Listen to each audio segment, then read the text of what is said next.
That's right, you've all seen the title of this video, you've gone crazy. Now, this is nothing to do with your right to have an opinion. In fact, what I'm desperate for in 2024 is to have fun, intellectual wrestling discourse and wrestling chats. Because I tell you this, my friends, that's awesome. The problem is we don't have that anymore, and as soon as you voice anything, all of a sudden you're wrong, you don't know what you're talking about, we should flush you down the toilet, we should kick you out of the window. And listen, I know that's not exclusive to pro wrestling, but we are talking about pro wrestling today, and if we could get rid of it out of sports entertainment, that would be great. So essentially, let's all shut up, including me, even though I'm not gonna do that. Why?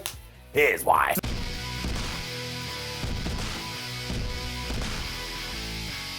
The best place to start is gatekeeping.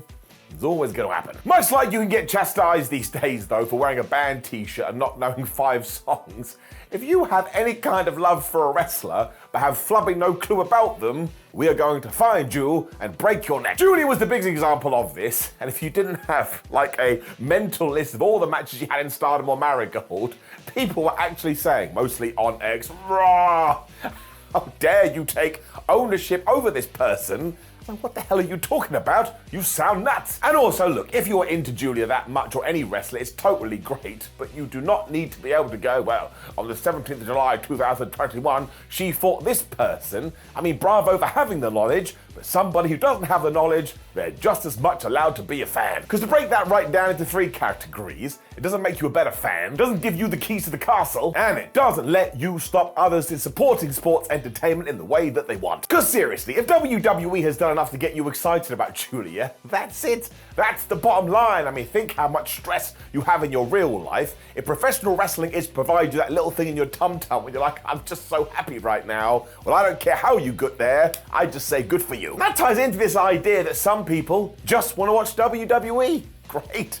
Good for you. Once again, I'm not going to criticize. I just want people to be happy. Because if you looked outside recently, there is not a lot of happiness out there. I also want more people to start watching wrestling because that's good for the industry. And the message we should be putting out there is there's no rules. There's no test you have to take. Even if you just see one body slam and decide, well, I'm the biggest professional wrestling fan ever. Good, great, come in, I'll make you some tea. So you really need to start remembering this is not an offense to your feelings. And if you do get upset, stop looking out there for the issue and go in the bathroom and find the mirror.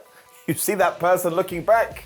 Well, we found the issue. You see this all the time with certain classic wrestlers too. Like somebody walking going, "Oh, you've never heard of Harley Race, how dare you?"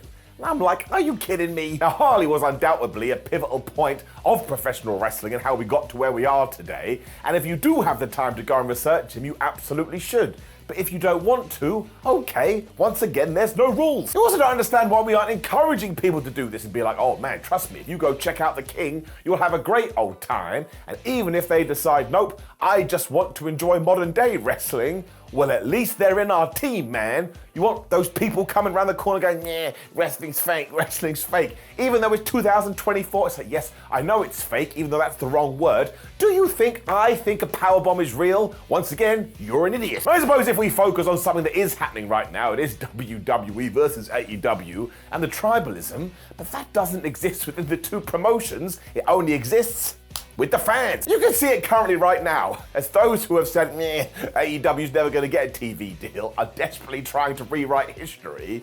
And I'm just gonna level with you. Anyone that spends more than 2 minutes a day talking about a television deal, you are gonna have mad regrets on your deathbed.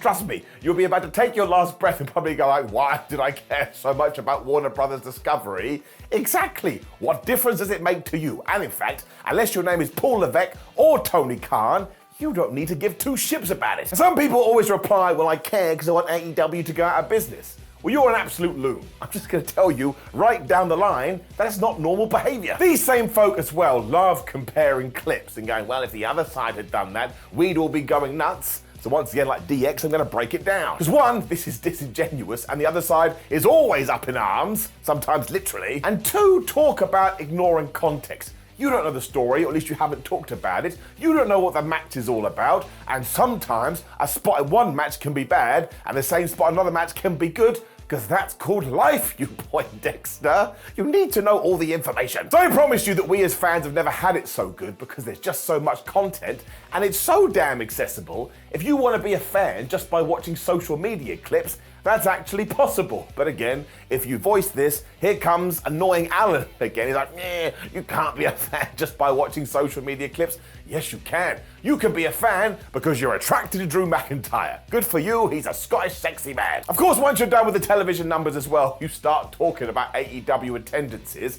And sure, there's a really interesting discussion to be had here, but we've already talked about it. It's not a discussion, it's just people yelling at you. And do you really think those behind the curtain aren't aware of this? Of course they are, and they will be using their brains to try and fix it. And I hope that AEW can fill up all the buildings and WWE because it makes for a more healthy industry. And that means you're going to get more good content. I just don't get all the hatred and rage. Like, I do understand it if you are directly responsible for this, but you're not. And whether AEW draws 10,000 fans or WWE draws 75,000 fans, you're still going to wake up in your own bed and your life ain't going to have changed that much. Because seriously, screw the initials above the door. Screw them. I don't care what 3 letters it is. It's pro wrestling that I want to support at the end of the day. Because without pro wrestling, you ain't got nothing. Me saying this isn't going to change a thing either, so I'm wasting my own breath. But think about the outsiders that want to get into sports entertainment.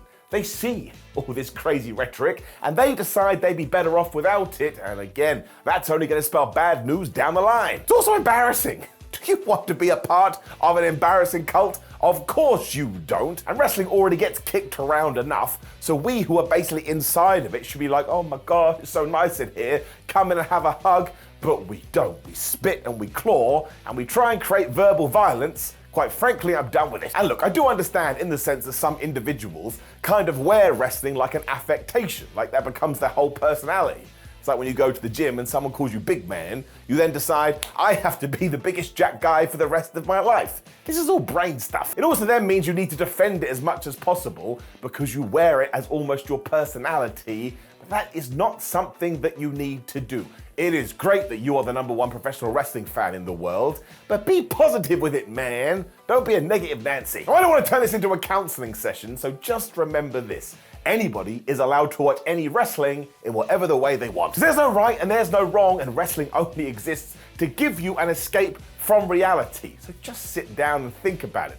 If it is providing that for someone, isn't it great for Dan or Lucy or Brad or Brian, whatever they're called? The answer is yes. And if you don't think it is, once again, it's just unnecessary hatred. Tribalism is of course the word, and today it is worse than ever. That's because social media allows you to say something, and then somebody is going to agree with you. But we are living in a world where WWE is arguably more successful than ever, and we have a strong #2. I mean, that barely ever happens. And look, always remember the people that are shouting the loudest about this are of course the minorities, and 9 times out of 10, they'd never say it to your face. Because I've got the receipts, and they're a bunch of cowards. It's still no fun though, and I totally get why it would chase somebody away, because these people aren't Mr. or Mrs. Wrestler. So please do just find what works for you and be as happy as you can be, and those who feel the same, they will support you until the end of time. Unless you don't like goofy wrestling. Then I don't want to talk about you, because the internet has no sense of humor. Of course I'm joking. So don't be a feral fan, basically, because it makes you look unhinged. And again, there are so many companies right now, there's enough to go around. Of course, this isn't going to stop anything, and now I've annoyed you, so you'll go complain about me on X, and that's fine. You know what? I can take the shots, so get your damn social media gun and fire it in my direction. Just don't make it kinky. Somebody asked me to send them a picture of my feet the other day, and that's still bothering me. Here is Simon Miller's #1 rule for the internet: no feet, ever, forever. Now, of course, you can have loads to say about this, so drop me a comment below, but I'll let you know if you disagree with me. I disagree with you, so let's fight. Like the video, share the video, and subscribe. Click the video on the screen, which is me ranting and raving more about professional wrestling, but otherwise, my friends, thank you for tuning in. Try and be the best possible fan you can be, because it will allow positivity to come back into your life, because you'll be putting positivity out there, and that's science. That's what they're studying right now. I asked Mr. Science. On that note, I'm gone. Goodbye.